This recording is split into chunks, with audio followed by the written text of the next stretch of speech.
Hello everyone, today we'll talk about how to fix or how to solve the problem of failed opening on the application of Snapchat.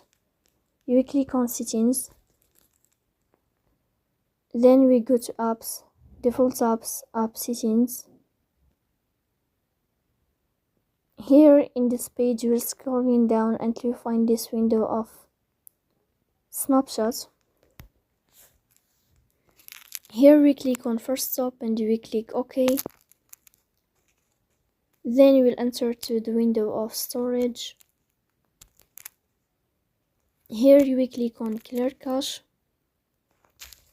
In the end you can turn off your phone and you can restart your phone again to fix that problem. So please don't forget to support us by like and subscribe.